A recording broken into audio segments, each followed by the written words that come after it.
Another hot topic that we wanted to bring to you, and are thankful for Laura being here to talk to us about sick leave and HR audits. So Laura Salerno-Owens is an attorney with Markowitz Herbold and a few other names. And her background is she worked at Baron Liebman and K&L Gates, graduate of U of O School of Law.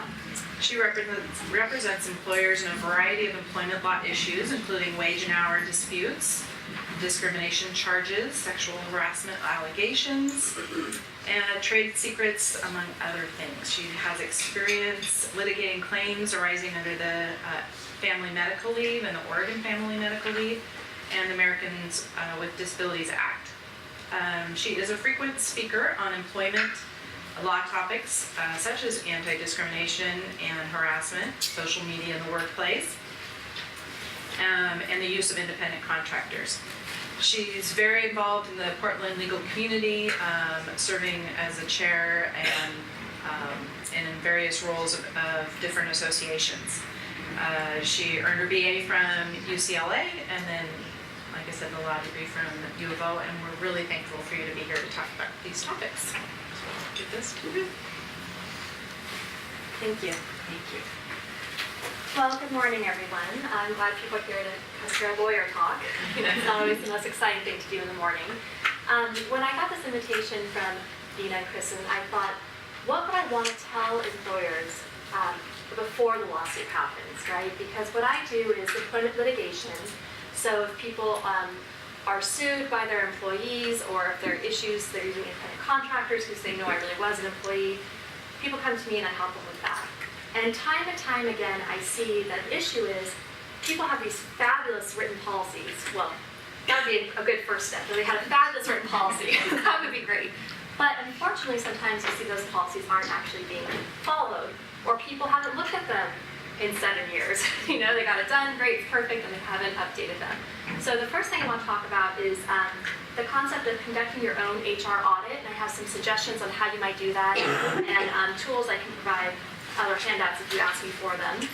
And then afterwards, I want to let you, that'll be the brief first part, and then the second part is talking about this new statewide required protected sick leave.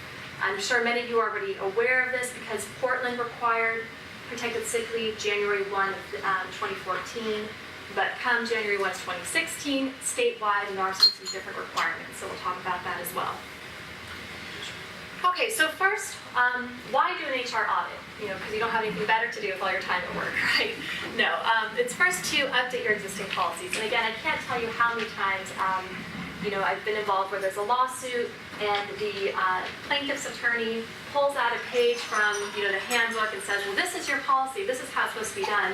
And the policy doesn't really apply to your workplace anymore. Maybe you've hired more people, maybe you've had a change in culture. For various reasons, that policy just doesn't really make sense. And so it's really important for you to be aware and update your policies. The other thing, too, is that as you continue to grow, different laws start to apply to you. And so you need to make sure that your policies are updated to reflect those differences. Next one is, even if you have these great policies, they've been updated, do people actually follow them? Can't tell you how many times I've seen a policy that says, if A happens, then B is going to happen. And I say, okay, great. So A happened. Do you guys do B? Well, no one actually does that. So if no one actually does it, take that policy out, right? Because that can create a problem for you. If you have a written policy that people aren't actually doing, that can create potential liability. Another thing, too, is to identify problems so you can correct them before the lawsuit occurs. And this ties in nicely with this last point, which is probably my favorite aspect about doing your own audit. You can implement changes on your own timeline. Various companies have crunch times. Maybe the end of the year is really busy for you. Maybe right before summer is a really busy time. And if a lawsuit's filed or you get a demand letter, that could put a spotlight on something. Now's the time to fix it. But maybe that doesn't work for the rest of your business. Maybe it's a really busy time. If you're able to identify issues on your own, then you can say, you know what? Now's a really busy time, but we're going to be a little bit slower next month. Let's set aside 3 days next month to update these policies or deal with this issue. It's just a nice way to be able to correct internal issues, be proactive, but do it on your own timeline. Now, I would not be a good attorney if I didn't advise you as to some risks. So just to be aware, if you do an HR audit and you do it on your own and have a nice written report and all that can be great, just keep in mind that down the line, if there is litigation, and hopefully most of you have not gone through litigation, that you get these lovely things called requests for production, and so it might be a request for any documents you've had reflecting such an audit, which potentially could be a roadmap for certain weaknesses in your company. However, if you work with an attorney to do the audit, there are ways to protect this information from being disclosed. So that's something to keep in mind. If you decide you want to do this and you want to try to protect it, you might call your favorite attorney and they might be able to help you with that. Okay, so when you're considering doing an HR audit, the first question is, which laws apply to me, right? So compliance thresholds. And to do that, it might seem pretty straightforward. Well, how many employees do I have? But just to keep in mind that when you're counting the number of employees you have, because that determines which laws apply to you, part-time employees count, and especially if you're using independent contractors, think carefully about that, because if they're actually considered your employees, that too might affect what laws apply. And again, you can be proactive. You can have a policy that you have in your own company that may not be required by the law, but in best practices, you can follow it anyway. You can put more requirements on yourself than the law requires if you would like.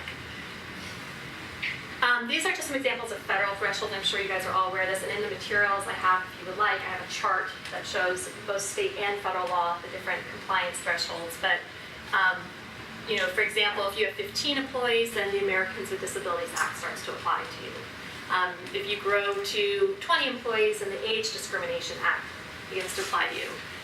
50, I think we're all aware of the Family Medical Leave Act. In Oregon, if you have 25 employees, the Oregon Family Leave Act. So just be aware, as you continue to grow, different laws start to apply. Does Oregon have a Disabilities Act? It does, and that's at 6 employees.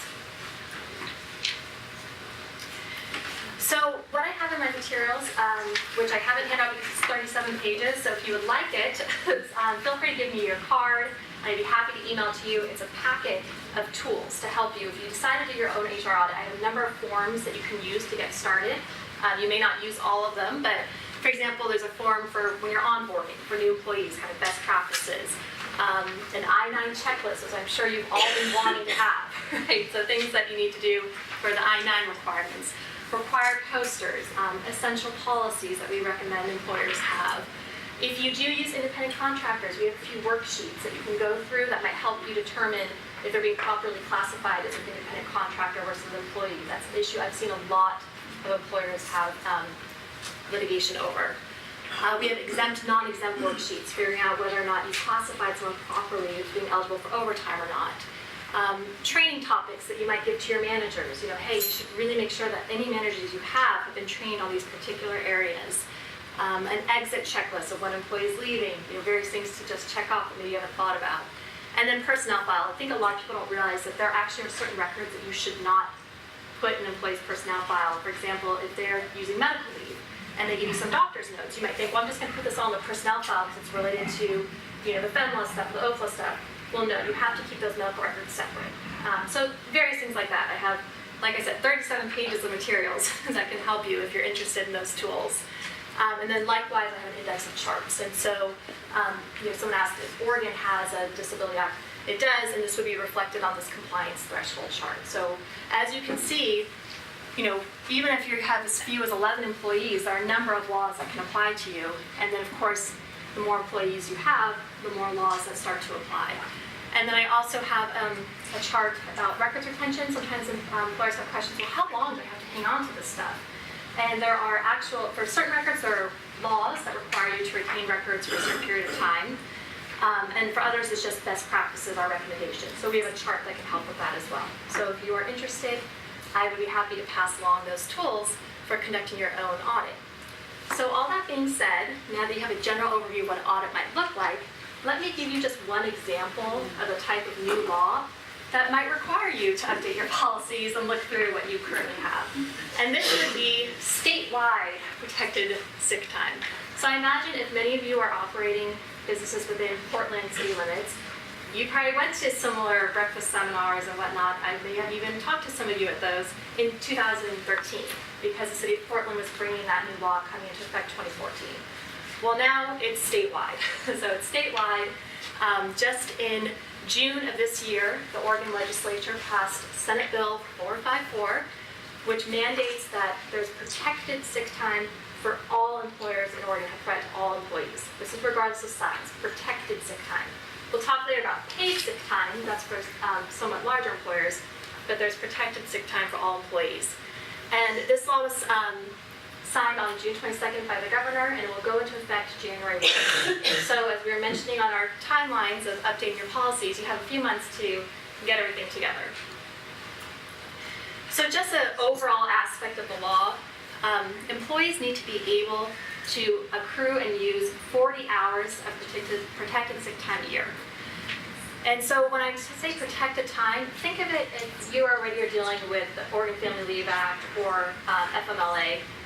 That's what it means by protected time. When somebody's using sick time, you can't fire them for using that sick time. You can't retaliate against them. They can't be somehow punished for inquiring about their use of time or requesting to use time or actually using the time. If you have an attendance policy, it should be counted against them for using this protected time. They have a right now, essentially, to be out sick. Now, accrual can get a little tricky. So the way that you can accrue at a more generous rate, but at a minimum, for every 30 hours that the employee works, they need to accrue 1 hour of this protected sick time.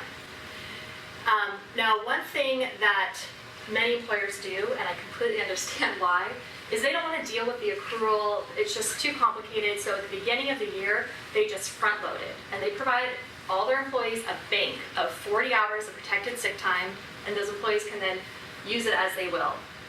Some benefits to doing that is that you don't have to worry about accrual. You don't have to worry about, the only thing you have to track is the use. And that can be really helpful because if someone starts mid-year, when do they start accruing? This person's accruing this rate, this person's accruing this other rate. It can be rather complicated. So many employers just try to avoid that by front-loading it, which is an option that you can do. If you decide to front-load someone who joins you halfway through the year, let's say, then you just prorate of the 40 hours. Let's say they join you halfway through the year, then they would get 20 hours of the sick time. And another thing to keep in mind is that employees begin to accrue on their very first day of employment. So if you do decide to do accrual, then the first day they start working, those hours start going towards the 30 hours, which then would accrue 1 hour of sick time. So the maximum, you can always give more, but at a minimum they have to have 40 hours in the year. The question is about carryover. Employees are allowed to carry over sick time from 1 year to the next. Again, if you front load, you don't have to worry about carryover. I think you may get a sense that I think front loading is a good idea. But if you decide not to front load, if you want to accrue, then be aware that you have to allow them to carry over hours from 1 year to the next. But you may limit that they cannot accrue more than 80 hours of protected sick time. So that's a permissible limit. And you also may limit the use of sick time in any given year to 40 hours. So as a practical matter, you don't necessarily need to worry about somebody using 120 hours of sick time in a year or 80 hours of sick time in a year. Even though they can accrue it and carry it over in any given year, you may limit under the law their use to 40 hours. Now, I mentioned earlier that it starts to accrue on their first day of employment. However, they're not eligible to actually use it until they've been working 91 days. So you don't have to worry about their third weekend. They say, oh great, I have my 30 hours, I'm going to use an hour of sick time now. The legislature decided to extend it to the 91st day because that tends to coincide with other employees' ability to use their health benefits or other things. And so they thought that this kind of would work for employers. They tend to have this 90 period waiting day. Now, in terms of what they may use sick leave for, it's for not just if you're out with the flu, right? That is physical or mental illness, but also injury or routine doctor's appointments or dentist appointments. That now is also protected sick time. So if somebody says, hey, I need to go to the dentist on Friday for 2 hours, that's protected sick time. So just keep that in mind. Excuse me. Yes? What if they're saying I need to go to the dentist? You're assuming it's 2 hours, but they want the whole day of sick pay. Well, a whole day of sick pay, so they have the right to use sick pay as they want, but if it's to go to the dentist, it's not reasonable that it would take 8 hours to go to the dentist unless they're maybe having surgery. So there are things under the law that do allow you to inquire if it appears someone's abusing unlimited sick time. And so if it appears abusive, you can require, for example, certification or a doctor's note and things like that. Okay, thank you. Yeah, absolutely. The other thing to keep in mind too is that this protected sick leave is not limited to use for the employee personally. They can also use it to care for a family member or for absences related to domestic violence or in the event of a public health emergency. And you might be thinking, what would be a public health emergency? An example that they gave in the legislation is, let's say that somebody's child's school is closed because maybe there's a flu outbreak or swine flu or something like that. If their school is closed under a public health emergency, the employee can say, I have to be out sick today. There's this public health emergency for my child's school, and that would be protected under the statute. And then keep in mind that family member has the same meaning as that's defined in the statute for OFLA. So that would be, spouse, child, parent-in-law, the various definitions that we already have for OFLA is the same definition for family member under statute. Now keep in mind, this is a good thing because in the earlier draft that was floating around in Salem for this legislation, family member would include things like, which basically would have been like a roommate. I mean, it was pretty broad. It was like even who you were living with. So this is a small win. As employers, I think we have to look for the small victories, and this would be one of them. So hopefully it's a term for family members that we're already familiar with and used to working with. And one thing to keep in mind too, sometimes employers forget, family member does not include siblings. So if an employee says, I have to be out because my sister's ill and I need to care for her, technically that's not covered under the statute, so that's something to keep in mind.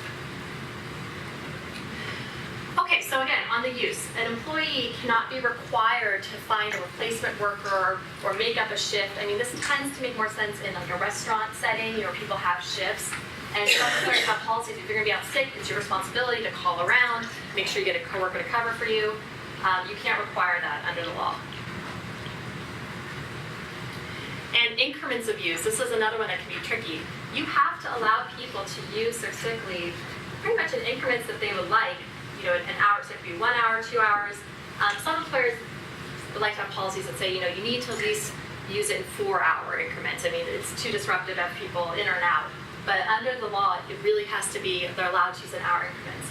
Now, there is an exception. You could imagine, and the example I always give is the Portland Spirit, right? If you have someone who's a waitress on the Portland Spirit and the boat's out on the Willamette, they can't pop out for an hour to go to a dentist appointment. So in certain workplaces where it's just not practicable to have these 1-hour increments, you can require that people use at least 4 hours of sick time in blocks, but then the catch is you have to provide them more sick time. So up to 56 hours, more than 40 hours. Yes? On your prior slide, it's sort of a similar question. Yeah. So the employee cannot be required to find a replacement worker or work alternate shift. So, you're an employment litigator, so you're getting ready for trial, and you decide that you're sick, and you have trial tomorrow. What does your employer do when you are not serving your client? The employer cannot retaliate against me. They can't discipline me. I'm sick. It'd be the same way you'd treat it as what if I suddenly had a heart attack and was in the hospital, right? I mean, these things happen. And I understand your point, which is it's extremely inconvenient. And if someone has a cold and decides to call in sick, but there's not really too much you can do about it. Now, there is something under the law that if people have a pattern of abuse, that they appear to be using sick leave for a reason that's not really legitimate, you can discipline them for that, and you can request certification. So in the case of the trial, if I had a trial coming up and I call and say, I'm really sick, you can require a doctor's note or some sort of medical certification for that, but that's about the most you can do at that point. And if a situation were to arise like that, I'd recommend calling your favorite employment attorney and saying, hey, what can we do here? What are our options? Because I don't want you to feel that you're completely handcuffed, but you need to be careful. Yeah. But also have to be consistent. Exactly. I was just thinking that. Right. You couldn't just also go, oh yeah, I think that you needed to give me a certification. I'd have to ask that for all my employees that went on. Not for all that go, only if you suspect a pattern of abuse. Oh, okay. Right? So you would not have to ask for certification for everybody, but if there's something So you'd have to unusual, document that. yes, you'd have to Yes, document some okay. way that there was the language that's used in the statute is a pattern of abuse or something that seems unusual about the circumstance. You can request more information at that point. But if you get into one of those tricky situations, I recommend calling someone and talking through with them. I'm sorry, I have one more question about that then. who would be the one requesting the additional information? Because you start crossing that line at some point of privacy, right? Well, it's very similar to under OFLA or FEMLA, how you can request medical certification. You don't want information necessarily about the underlying condition. You just want a note certifying from the doctor that in fact they had a medical condition or they had some reason that qualified under the statute to be out. You don't need to know the details of it.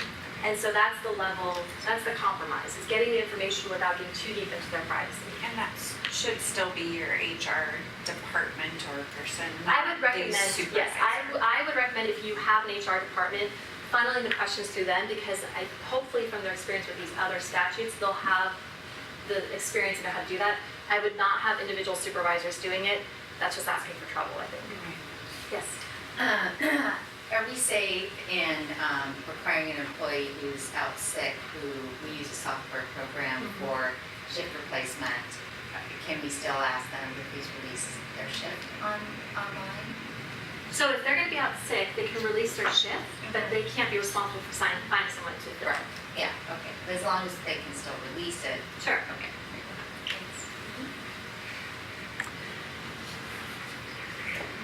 Okay, so we just talked about this. Okay, so now let's get to paid sick time. So everybody has to provide protected sick time. These we're talking about that this is a protected right they have. But some employers get the additional privilege of being paid for this time. So if you are an employer in the state of Oregon with 10 or more employees, you also have to pay for the sick time. So if they're out sick for 2 hours, you have to give them 2 hours of pay. It's like PTO or vacation. If you have the privilege of being an employer in Portland, you get special rules if you have 6 or more employees.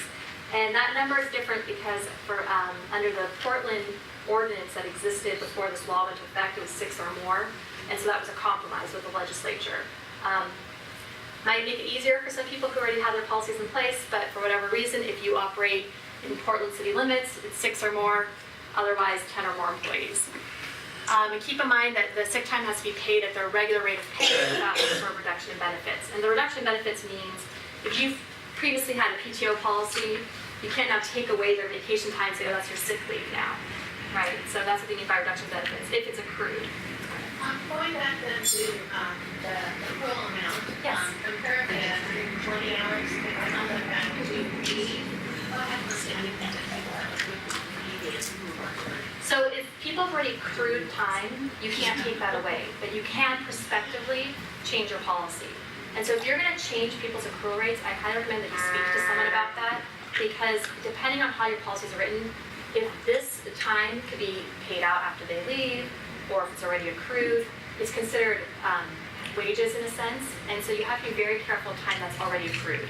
That's something to be very careful about. But if it hasn't already accrued, and again, I want you to talk to someone to see language in policy, but if it hasn't already accrued, you can change things prospectively. You use it first. You can require how people use it and staff how they use it. Thank you. Okay, and then obviously if you have fewer than 10 employees outside of the city of Portland, you can offer as unpaid time, but it's still protected as we discussed earlier. Or you can offer to pay it if you'd like, if you're feeling generous. You can do that as well. Okay, so this touches on a little bit of what we were talking about earlier about the vacation policy or PTO. If you already have a PTO policy in place that allows people to use their time for any reason, sick time, whatever, it's your personal time off, use it for whatever reason you want, and the accrual rate is the same, and it's a minimum of 40 hours, you can keep that in place. You don't need to change your whole policy, just as long as it meets the minimum requirements of the law. And the minimum requirements of the law are at least 40 hours, if you're accruing at least a ratio of 1 to 30, and that they can use it for sick time. Some people have PTO policies that exclude sick time. So if you had a PTO policy that otherwise met those other requirements but excluded sick time, you could just cross out the exclusion of sick time and then use that policy.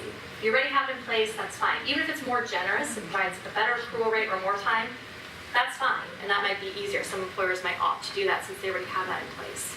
Yes. A little confused by the comment before saying that you can't reduce the Benefits. current policy. But if your policy is already generous, So what the point there is, if you're going to try to take away benefits that are already accrued for somebody, the concern is that they have time maybe for 2015 that they're going to carry over to 2016. You can't now take that time away that they've already accrued for 2015 under the terms of your own policy. Do you understand that first point? Okay. So the second point here is just, if you already have a PTO policy in place that's more generous than the requirements of the sick leave law, you don't need to rewrite your policy to change the accrual rates to 1 to 30 or to change the hours to 40 hours. If you have something more generous, you can keep that in place, and if they're carrying things over, allow them to carry it over. In a sense, nothing needs to change. Okay. Provided, nothing needs to change, provided that you're meeting the minimum requirements of the law. Yeah, we roll over 80. Right? Yeah, and that may be the case for many employers. Many employers have policies in place that already are more generous than what the law requires. In that case, you don't need to change anything. Okay. Yes? So the first 40 hours of sick time is protected. Can somebody be penalized for taking 45 hours? Yeah. Now, then you'll run into other issues about, just regular discipline when you're disciplining employees, the general considerations you have to have there, but you're not going to run into issues of protected time. It'd be the same as if someone took 12 weeks of medical leave for an OFLA, and then they had 2 more weeks that they wanted to take. Those 2 weeks may not be protected under OFLA, but they might be protected under the Americans with Disabilities Act. There are other considerations, but at least you wouldn't have to be worried about this law. Yes? So, in paying out the paid sick time to folks, when the Portland sick leave was passed, a lot of people had vacation-specific and sick-specific policies. They were more generous than the requirements, so they just changed it to a PTO that encompasses all of it. Under the state legislation, can you still pay the protected sick time under a PTO earning code, and that covers, or does it have to be a Absolutely. specific? Nope. Okay. You absolutely can do it under a PTO code, provided it meets the minimum requirements. So, Isn't there a difference in whether you have to pay out sick leave or not based on whether you're front load or accrue? well, the question about paying out is when employees leave, Right. and you don't necessarily have to pay that time out when people leave. That's something to keep in mind. It's only for while they're there. Now, the issue about front load or accrual wouldn't affect while they're working there. The termination, does it matter if it's whether you're front loading or accruing it? No. Because that's purely your own policy, you're gonna Exactly. pay out anything that's in there. Same with vacation policy. Some employers allow people to get paid out for their vacation time, others don't. So it would be a similar thing. I want to be cognizant of my time. Am I eating up my next speaker's time here? Okay, I just want to make sure. Okay. Don't want to be a time hog. Attorneys love to talk. Okay, so another thing to keep in mind is a lot of workplaces have certain policies about, when do you need to call in ahead of time? You call in this many hours ahead of time, or this is the person you need to call. You can still have those notice requirements in place. The only caveat is your notice requirements can't be so onerous that they would then interfere with the use of sick times. So for example, the new law provides that if it is foreseeable leave, if somebody can anticipate that they're going to be out, you can't require them to give more than 10 days notice. So if you have a notice requirement that requires at least 30 days notice for some foreseeable leave, that would be a problem under the statute.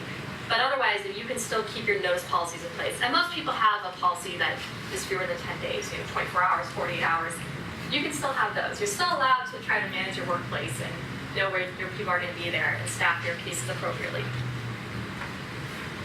Okay, I don't know if anyone in here works in a unionized workplace, probably not, just want you to be aware. Okay, so there is a limited exception that if it's a unionized workplace with 3 things. So if you're covered by a collective bargaining agreement, if you use sort of a hiring hall or some referral system, and if you have benefits that's provided by a multi-employer trust or other benefit plan, if you're a unionized workplace with those 3 aspects, this law doesn't apply to you, so don't worry about it. You just go by what's under your CBA. However, for other unionized employees who don't meet these requirements, those workplaces do need to worry about this law. It does apply to them. And if you're in City of Portland, it doesn't matter, right? What do you mean if you're in City of Portland? Well, when City of Portland did their ordinance, we weren't able to find a way out of it, even Right. though we are a union. Yeah, and so that's that the doesn't difference. apply, right? No. Come January 1 of 2016, City of Portland law no longer in effect At all? at all. Okay. So Everything will be, yeah. 6 and 10 employees. So this could potentially affect our next negotiations. Yes, if you do meet these, if you don't meet these various requirements and you're down here, it could affect it. Okay, thank you. You're very welcome. because a lot of employers complained that the City of Portland ordinance had no recognition of unionized workplaces where they've already negotiated about sick time. And so this statute is an attempt to address that issue. And this goes to the next point, you previewed it beautifully. Keep in mind, local ordinances are going to be preempted. So if you're in the City of Portland, you have to comply with the City of Portland requirements at the end of this year. But come January 1 of 2016, it's exempted, it's repealed, it doesn't exist anymore, it's now what's under the state law. You may have heard that the City of Eugene had passed a sick leave ordinance, and that was set to go into effect July 1. Because this was signed June 22nd, the City Council of Eugene voted to repeal that. So Eugene's not going to have any sick leave ordinance, and just come January 1, they're going to follow the statewide law that goes into effect. Yes? So if we have language in our policies that says this is in compliance with Portland, we just need to change it to Oregon state law? Yes, exactly. Provided that it is. Okay, and then finally, the Bureau of Labor and Industries, BOLI, our good friend, they're going to be working on regulations and drafting required notices. So you can have notices to put up in the workplace and various posters about this. Do keep in mind that failure to comply with this statute is considered an unlawful employment practice. So you could be investigated and by BOLI and sanctioned in the same way if it was a wage and hour issue or discrimination issue. So in the meantime, because we do have a few months here, I would recommend that you all maybe do an HR audit.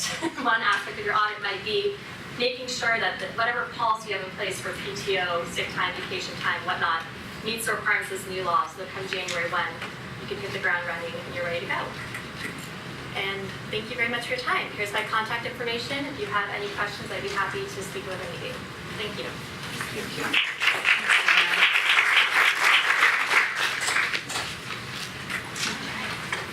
Well, this is a good segue into our final speaker. Very excited to introduce Tammy with HR Answer Link. Also, Travis is here from HR Answer. But very nice.